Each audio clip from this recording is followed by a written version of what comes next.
All attendees are in listen-only mode. Hello, and welcome to the ISP Online Forum Risk Identification and Risk Management Responsibilities for Provider Organizations. My name is Dan McCloy, and I'm part of the team at OTAC. We're glad you're able to join us today. This webinar is being brought to you by Oregon Technical Assistance Corporation. OTAC has been providing training and technical assistance to professionals and citizens concerned about intellectual and developmental disabilities since 1984. Participants in today's webinar can submit feedback and questions through the question box on the webinar console at any time during the presentation. This webinar is being recorded to share with others who weren't able to attend live today. Your telephones and microphones have been muted for this call. The recording of today's webinar will be posted later today at OregonISP.org. Today your hosts are Alan Lytle and Danelle Stewart from OTAC. So I want to thank you all for being with us, and I'll turn it over to Alan and Danelle. Well, thanks, Dan. Good morning, everybody. This is Alan, and hi, Danelle. How are you over there? Hi, everybody. This is Danelle. We're really glad that you're with us. It's nice to see some familiar, I want to say familiar faces, but some familiar names here in the webinar. Lots of people so many of you have signed up for this webinar, and it's nice to see so many here attending.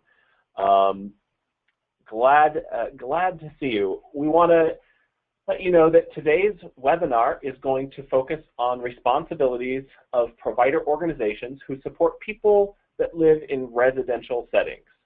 That will be the focus. That was the publicized focus of today's webinar. So this is geared toward provider organizations supporting people who live in residential settings. Residential settings include, for purposes of this planning process, include 24-hour residential, supported living, and of course foster care is included in residential settings, but we're focusing on responsibilities to provider organizations today. And stabilization and crisis unit folks also.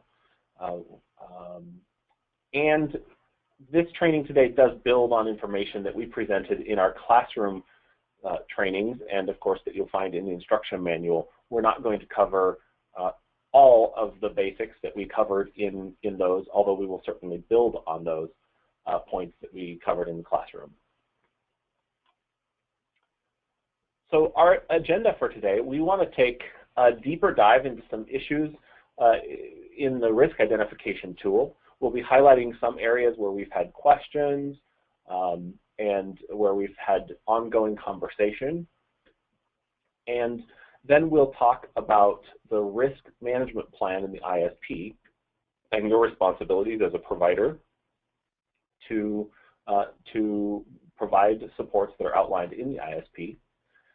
We'll talk about the broad category of provider risk management strategies. Those are those support documents, things that your organization has in place to keep the person safe around identified risks. And we'll tie up our conversation today by recapping some strategies for making changes to risk management strategies. We will have time for questions throughout our call today. If you're not familiar with our webinar control panel, look on somewhere on your screen. You'll see something like this little GoToWebinar control panel. If you see that little orange arrow, if you click that orange arrow, that will open up this GoToWebinar control panel. It will look something like this, and you can type your questions right here where it says enter a question for staff. So look for that place to be able to type enter a question for staff, and when you press send, it's going to show up on the screen for me and for Danelle. We've also got Nico here from our team. Hi, Nico. And we'll be taking a look at those questions. Our team will be responding to questions, and we'll even try to address some of them live during our broadcast today. So thank you very much. And of course, if you're watching this recording, well, we're glad you're here, and you can always ask questions to us through OregonISP.org. Let's look at who is here today. Can we pop up a quick poll? And I've got this little poll to come up here. We're very curious in what settings you provide or receive services, those of you who are attending. And you can check all that apply on this. So if there are several people there at your location, some of you provide employment services, some of you provide 24-hour residential services, you can check all that apply. We're very curious who is here. The options there, in-home services. If you specifically provide in-home services, you would be marking in-home services. Residential services,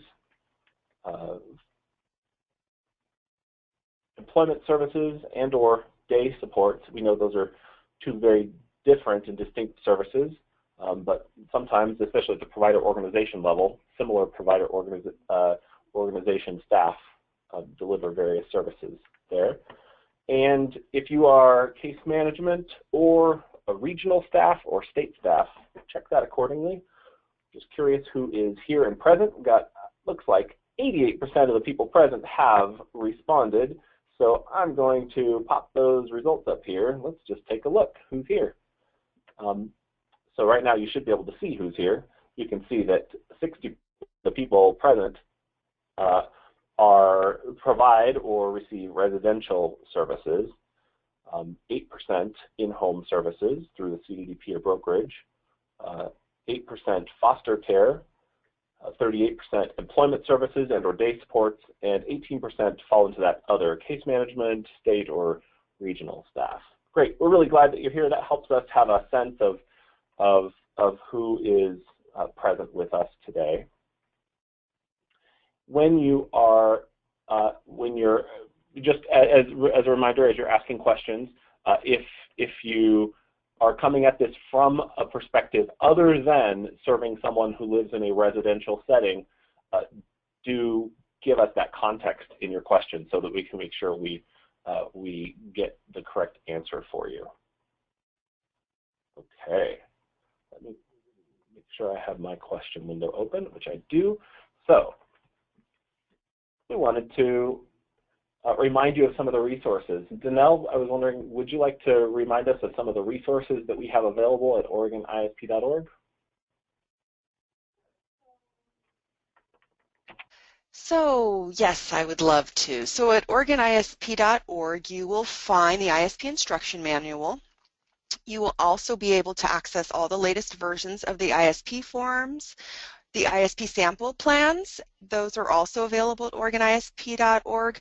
We also have a Q&A section. So if you'll notice the screen up at the right-hand corner there, it says questions and answers. And if you click on that, a new screen will come up. There is a list of questions that we've already answered. It's a searchable list, so you'll be able to put in something like the word risk, and you'll be able to see all of the questions that we have answered around risk. You'll also be able to ask a question that you have that might be not on that list. There's a big green button. You push the button and you'll be able to ask your own question, and that actually comes in right here to our email, so we get those questions directly and we answer them as quickly as we possibly can. If there's a question that we answer that's outside of the ISP or it's a policy question, then we do our very best to refer those questions to the appropriate person and we get back to you or connect you with that person.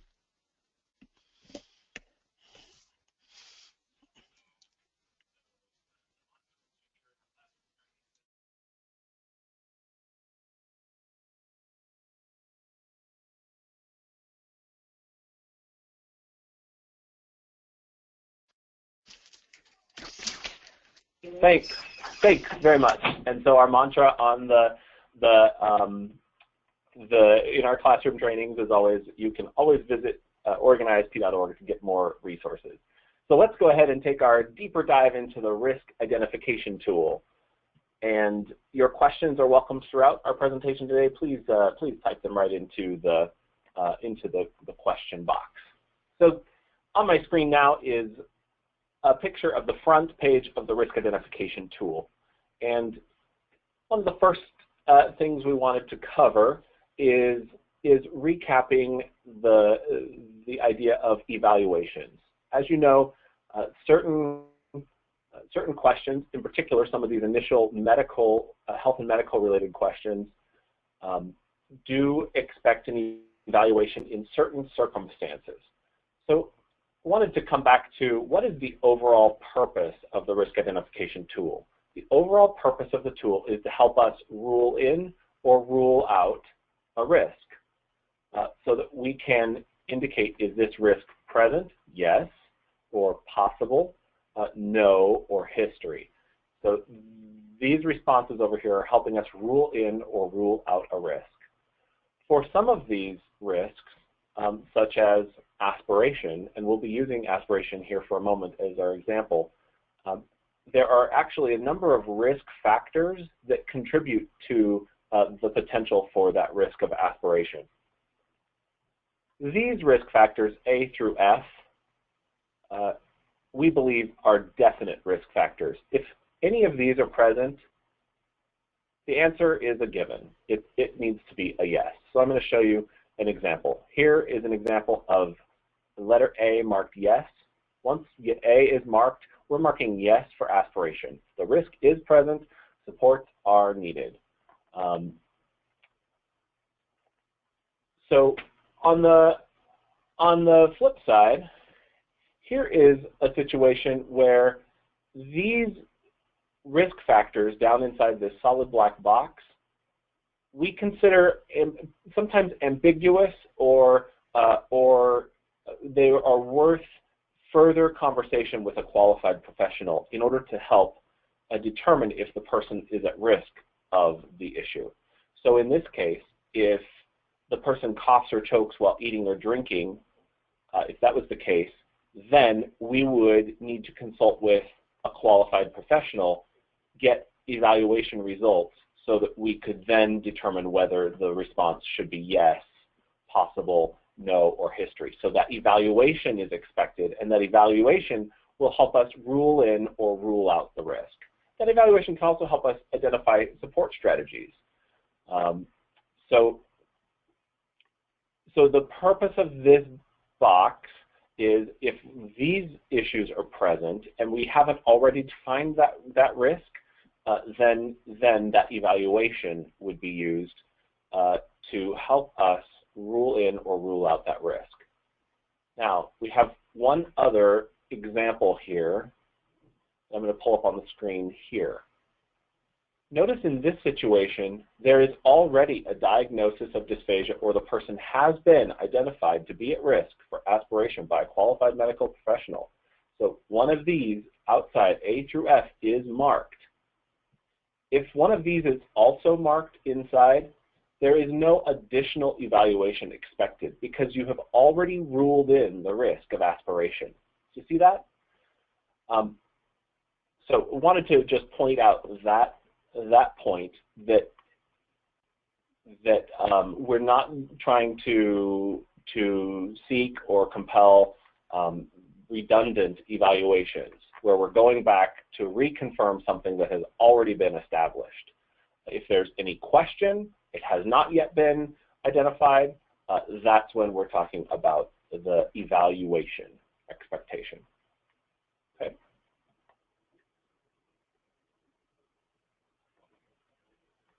So evaluations do help us rule in or rule out a risk.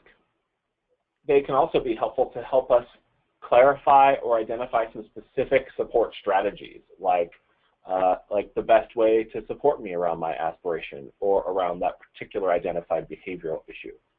Evaluations are performed by a qualified professional. We'll find that definition in the ISP manual. And a qualified professional is someone who is licensed, specialized, or has expertise in the subject matter or area that's referenced. So there are a number of possible examples of someone who may be qualified to evaluate that risk of aspiration. If the person has a relationship with a nurse, it could be that if the nurse believes that that issue is within their scope of practice, then the nurse could be the qualified professional, could be the person's doctor or a healthcare provider, could be a speech-language pathologist. There are a number of ways to go. Generally, if you're not sure who to go to for qualified professional and it's a medical-related issue, starting with the person's primary care doctor is we would recommend. If it's a behavior-related issue, then you may start with a behavior specialist or someone else who has a specialty or expertise in that area. Okay. Oh, the other expectation is that evaluations must be current. Current, and if you attended our classroom training, you heard our spiel on current evaluations to say that we are familiar with the condition the person was in at the time of the evaluation and believe the person's condition has not significantly changed since that time. You'll find the definition of current evaluation in your instruction manual. Back in the back, there's a glossary, and you can check out the definition of qualified professional, current evaluation, and get some examples there. So to be clear, the intent wasn't that you have to somehow go back and get an evaluation re-evaluated every single year, or that this is some added layer that has to happen only if the person's condition is changing. And certainly anytime the person's condition is changing, we want to check back in with that qualified professional about the issue to see if changes in supports would be warranted.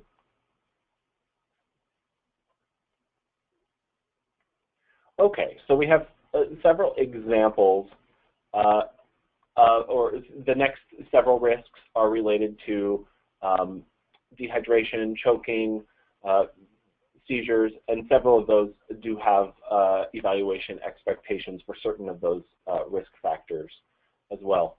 We want to take a moment and just recap yes, possible, no, and history.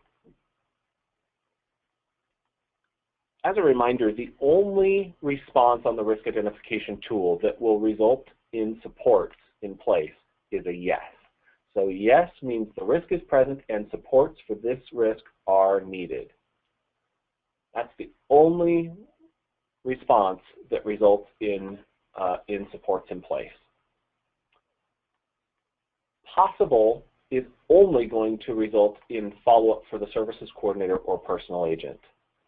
We do not have any examples of people who live in a residential setting of providers marking possible for these risks. If you think something is possibly a risk, you'll want to talk about that as a team, talk about that with services coordinator or personal agent, and discuss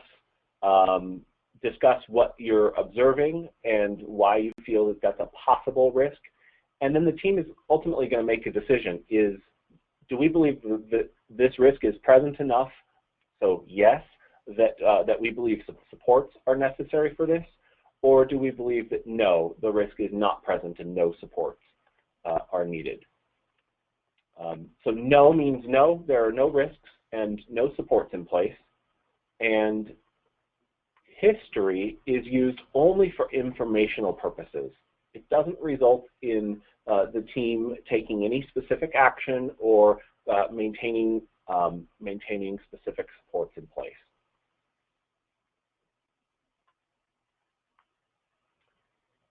We wanted to take a moment now to highlight a couple of specific risks that we've been having more conversation about, specifically when the person is served in a residential setting or served by a provider organization who is already following administrative rules or have some service setting specific supports. So let's talk about medication management. We're also going to talk about this number 10, lack of access to medical care, and we'll talk about safety and cleanliness of the residents. You know, one of the basic guidance points that we've given on the risk identification tool is we have advised people to, this second bullet point on my screen says, consider each risk factor in the absence of current supports. We say, and the example that we use here around consider each risk factor in the absence of current supports, this may be familiar to you from our classroom training. You know, if you realized a couple of years ago, supporting me, that that I was coughing and while eating, and you had an evaluation done, and that resulted in implementing some specific supports, cutting my food into dime-sized pieces and monitoring me while I was eating and cueing me to slow down when necessary. You've implemented those supports, and ever since you implemented those supports, you don't see that coughing and choking while eating or drinking anymore. Those supports have really been working for me. So on my risk identification tool, I have actually been identified to be at risk of aspiration, and we have indicated also that I cough or choke while eating or drinking more than occasionally. We are marking this box because we're considering each risk factor in the absence of current supports. So that's the paradigm that we're looking for as we go through each of these.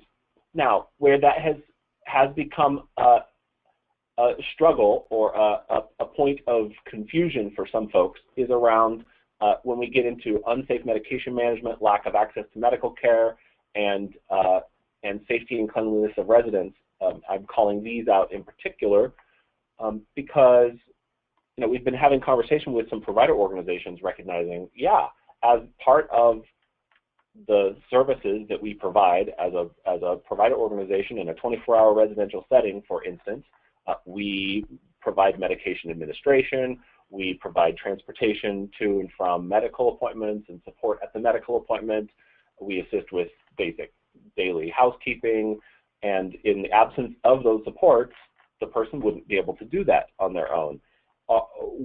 I'll tell you that our intention with the risk identification tool was not to try to track that for everyone. Now, so here's our current response on this. So we do know that 24-hour residential settings, for instance, do provide some supports to everyone according to administrative rules and organizations' policies. And some examples: medication administration supports, housekeeping or chores supports, transportation to medical appointments, assistance during medical appointments. We encourage ISP teams to decide whether those specific risks are present for, on an individual basis, on a person-by-person basis. And consider, for instance, with the unsafe medication management, consider evidence that the person misuses medication, overdoses, or frequently misses medications, or related to the safety and cleanliness of the residents. Are there conditions within the person's room or home that are extremely unsafe or unsanitary? These would be situations that we'd be steering toward marking that as a yes. But what we also want to acknowledge is that it is perfectly acceptable for teams to mark that as a yes because you are literally responding to in the absence of current supports. Okay, and we've had some conversation along those lines with some of you. I see and recognize some of you in attendance today that we've been talking to about this issue. So teams may have already marked yes on that.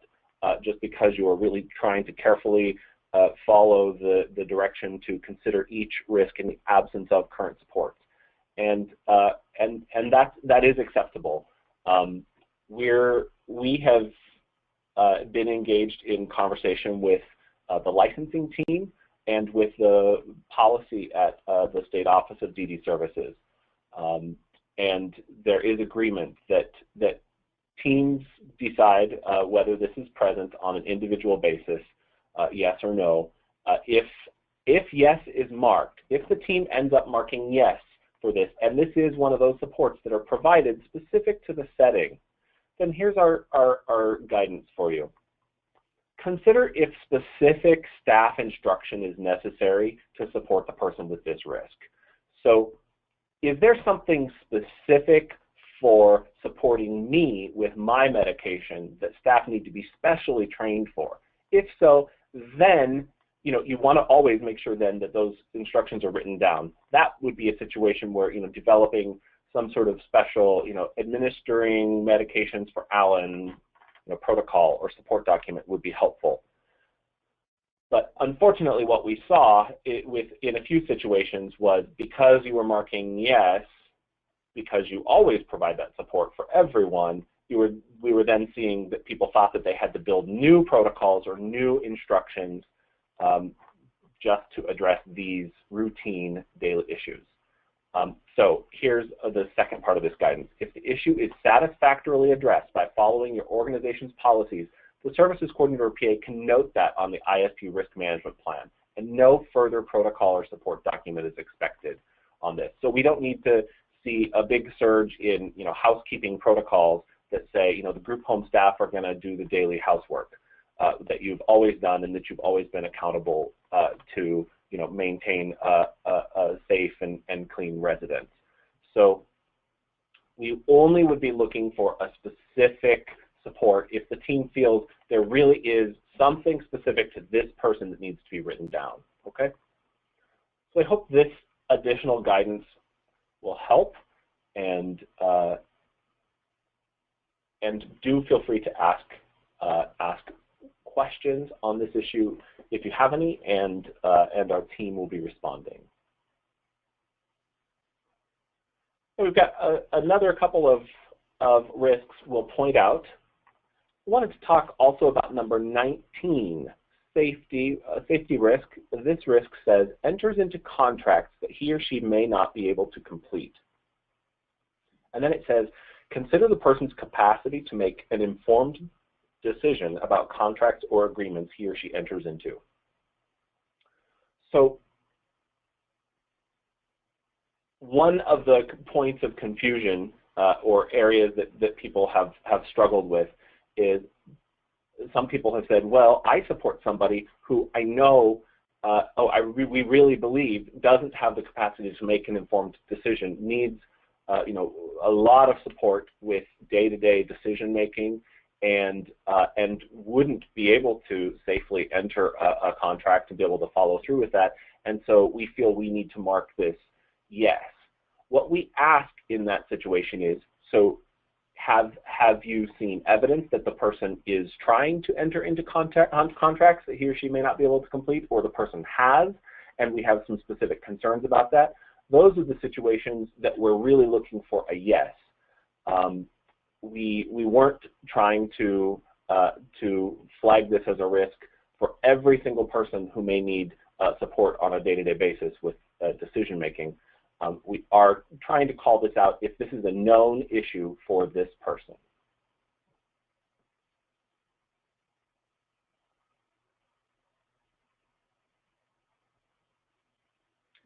Next, I wanted to call out potential for financial abuse, just to remind and restate that since this is a webinar focusing on responsibilities for provider organizations supporting a person who lives in a residential setting, if the provider organization staff handles the person's money at all, this risk is expected to be indicated, and then you have some supports in place, some written instructions of how your staff do that safely, what accountability measures are in place, what review or oversight is happening of the person's money. Okay. Those are the risks that we had flagged on the risk identification tool, and I see that various questions are coming in, and I see our team is responding. Thank you to Mel for all of the responses that are happening. And so I'm going to move forward on to the risk management plan. So the risk management plan is contained in the ISP. As we know, the risk management plan is written by the services coordinator or PA. It summarizes all of the risks that have been marked yes on the risk identification tool. Those all get written in here. And then the service coordinator or PA uses a narrative to describe how the risk is addressed. That we've got a number of different examples of how that can look. We encourage them to look at look holistically at how the risk is addressed, including any natural supports that may be in place, including training or instruction efforts that we may have, any protocols or written documents that, that providers may maintain, acknowledging that providers or specific providers are responsible to address the risk. These are all examples of things that may be recorded under how the risk is addressed. There may be certain situations where a risk is known by the team to be specifically present and needs to be addressed in certain settings but not in others. So that can be addressed by the service coordinator or PA right here on the document. Also, there may be a specific type of support, a specific level of support that is expected around a risk, such as two-on-one staff support when in certain settings, or a specific type of preventative measure in place, or a specific environmental modification that the team has agreed to. If there was a very specific component that the team agreed to and the team wanted to approve in order to have it changed, they could write that specific component in here. Beyond that, providers develop support documents and share them back with the services coordinator or PA. So let me give you a few bullet points here about risk management strategies. You know, our goal isn't to eliminate risk. A healthy life does include risk. We want to do our best to manage it. By manage it, we remain aware of the risks that are present, and we're making choices on a day-to-day basis about options and supports that are in place. Our focus is prevention. How can we prevent? Is there anything we can do to prevent the issue from occurring? We want to make sure we're looking at proactive strategies or preventative measures whenever possible. Always consider what's important to the person related to this issue. We know that supports work best, especially those important for you, health and safety sorts of supports. They work best when we can connect them back to something that's important to the person. So if you're struggling with identifying risk management strategies, or there's any sort of a power struggle that is unfolding, come back to what is important to the person, and start having conversations about how you could support the person to have more of what's important to them, and identify those supports back to something that's important to the person. In many of our trainings, you heard some examples. One of the examples we give is how I've started wearing a Fitbit in the last year. My dad got these Fitbits for our whole family last Christmas, and that really connected to something that was important to me related to my overall physical health. He knows that what's important to me is technology and that sort of social friendly competition between our family members, so our family can keep tabs on each other through our Fitbit app. That connected back to something that is important to me. Specific strategies to address the risk. We want those risk management strategies to be very specific and detailed, and I've got another slide coming up here. And so let's talk about these provider risk management strategies. Let's actually keep myself on track here. I wanted to, before I leave the risk management plan, address high risk. As a recap, high risk. What is high risk, and how is that different from the known serious risks that the risk identification tool calls out? High risks. A risk is considered, these are risks that despite our best efforts with supports in place, these risks are likely to result in significant harm to the person or others. Okay? So despite our best efforts with supports in place, the person is still likely to experience significant harm. So you have a responsibility as a provider to share information that you have about the effectiveness of the supports that are in place. Is this something that happens regularly? Go back to the data that you have and the information that you have. Maybe it's incident reports or data tracking or log notes. How frequently does this issue tend to occur? When it does happen, what does it look like? And when the staff are the staff able to follow the interventions or reaction strategies that you have? And what does what are the results when that happens? Is the person staying safe? Are others around them staying safe?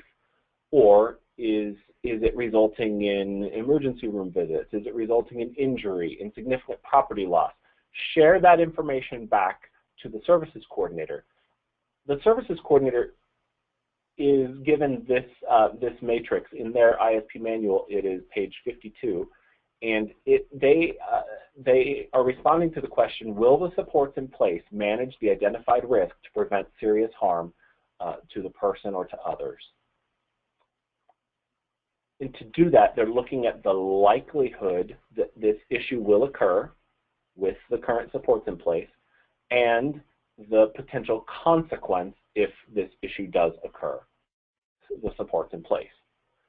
And we've given some additional guidance in their manual related to unlikely, likely, almost certain, and minimal, moderate, high, or critical consequence, and what that may look like. Ultimately, they're using their judgment to indicate whether something would be considered a high risk.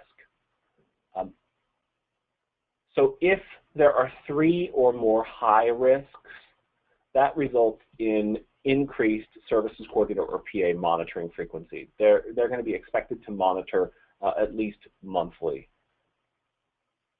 So your responsibilities as a provider, we just want you to be aware that increased monitoring will occur by the services coordinator or PA. There are no other specific responsibilities to you as a provider if something is marked high. It's just as a team, we always want to be mindful of those high risks. Those are indicators that, that despite our best efforts at supports, the person is still likely to experience some significant consequence. Okay, so now let's dig in a little bit more to those provider risk management strategies. Risk management strategies include, this is the general category of support documents.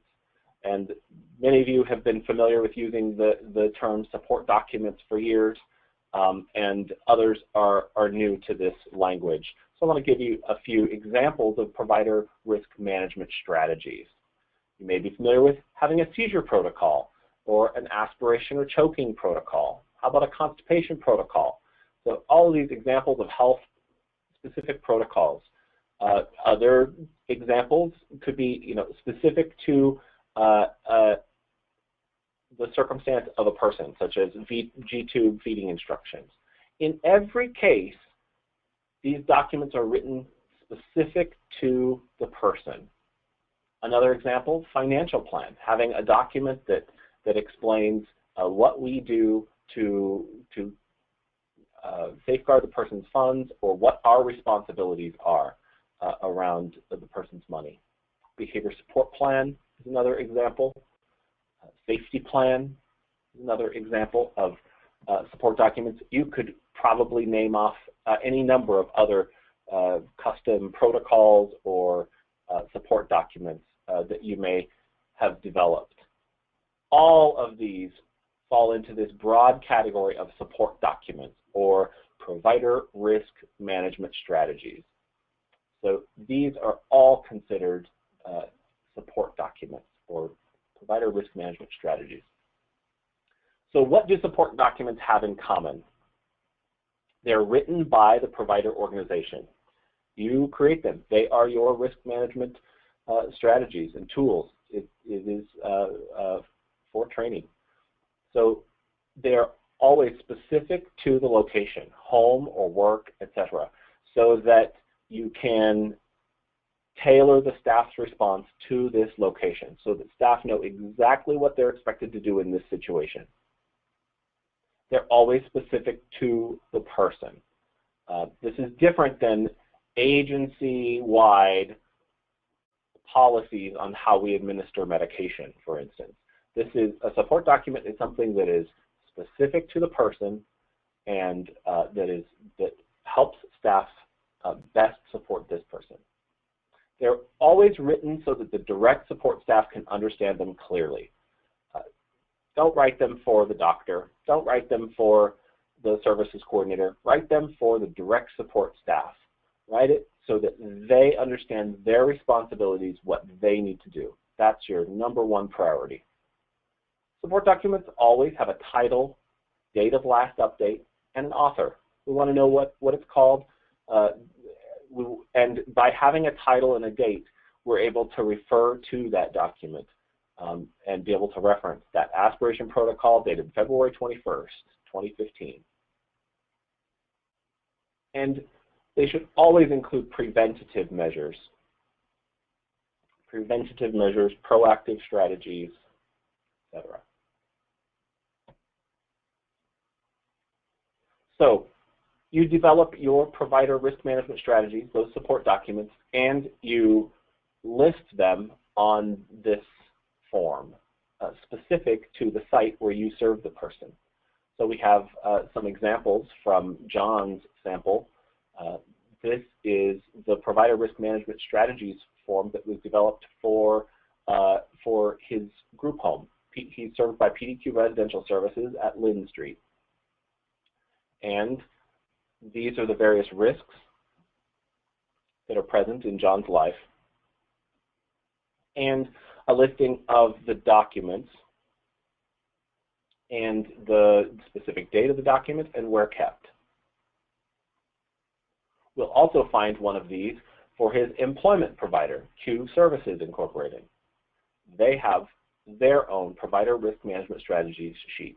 They maintain it, they keep it, they give a copy of that to the services coordinator, and anytime the provider needs to make an update to one of these documents, they update their risk management strategies sheet so that they can always see clearly what is the current date of the document and where it's kept, title, and send a copy of any changed document along with the change form to the services coordinator.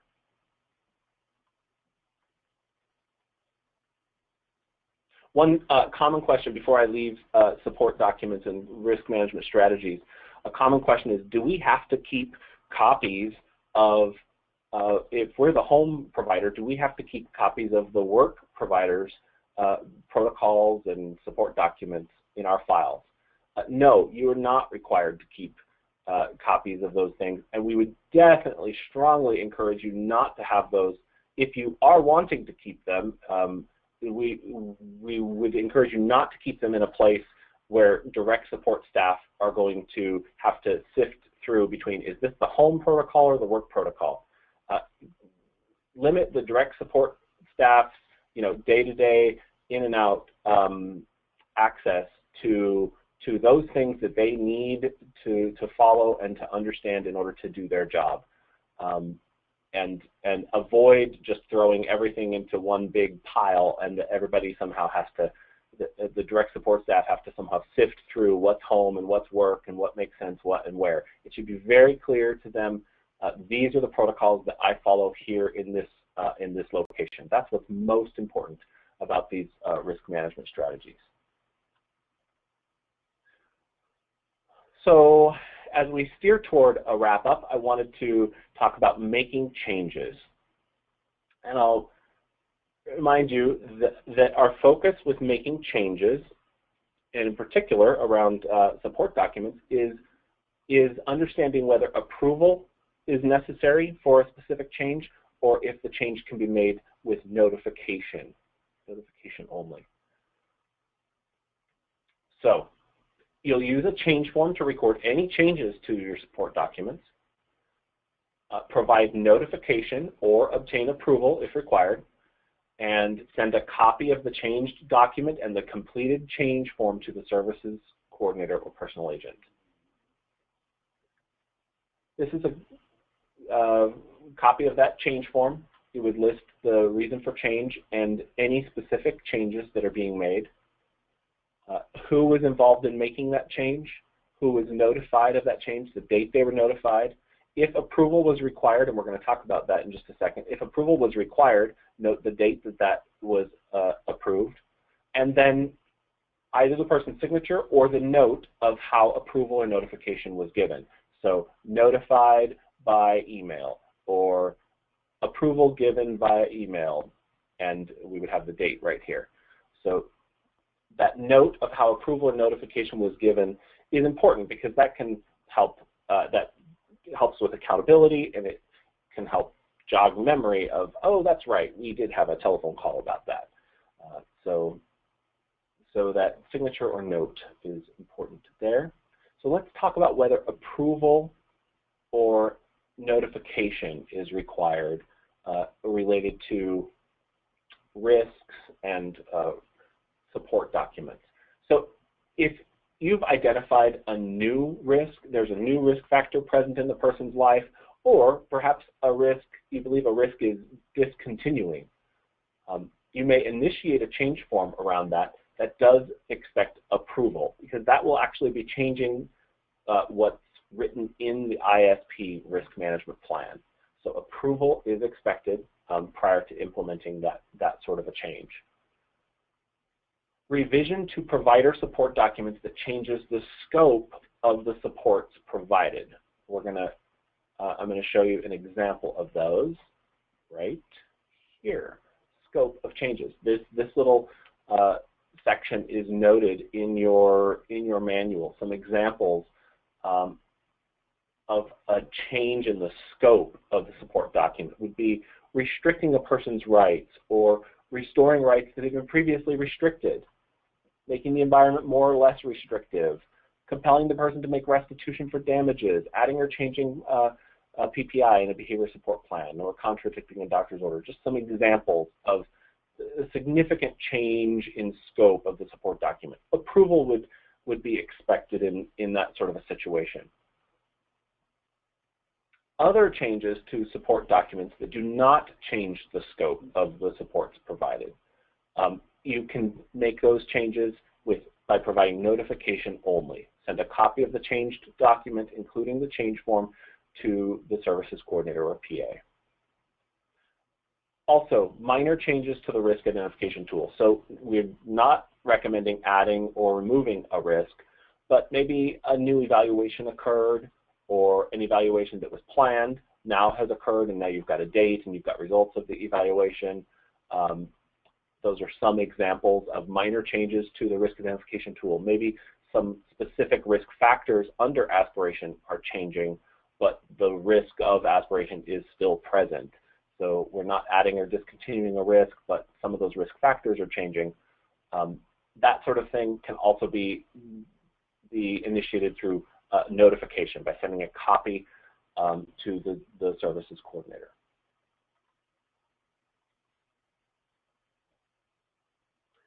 Boy, it looks like we've had a lot of questions going on, and thank you to Aniko and Danelle who have been answering a number of questions. It looks like if there are any additional questions, we will be responding to those by email.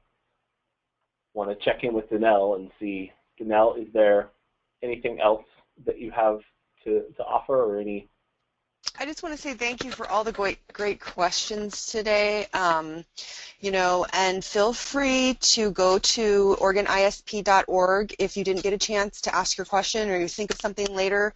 Go to that website, ask a question. You can also email, us directly if that's easiest, but we do like you to go through OregonISP.org because we have a database that logs all those questions and we can keep them and sort them. So, if you think of something later today, feel free to go to the website, ask a question, and we will try to get back to you as quickly as we possibly can. And thanks so much for participating today.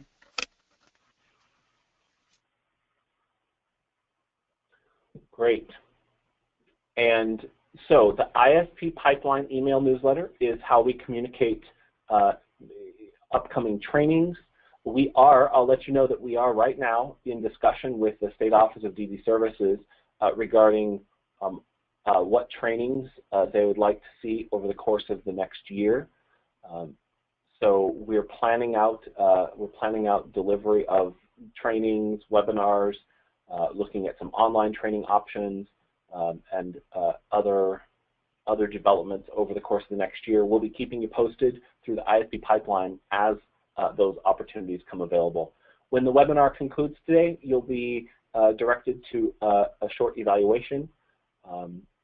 We appreciate you responding to those couple of questions to let us know about the webinar experience today.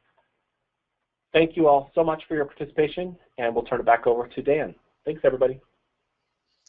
Well, this concludes today's broadcast. If you have additional feedback or questions about the Oregon ISP, please go to oregonisp.org and click on Q&A at the top of the screen. Just a quick reminder that this webinar has been recorded, and we will post it online at oregonisp.org for you to watch or share with others. So on behalf of the team at OTAC, thank you and have a great day. Goodbye, everybody.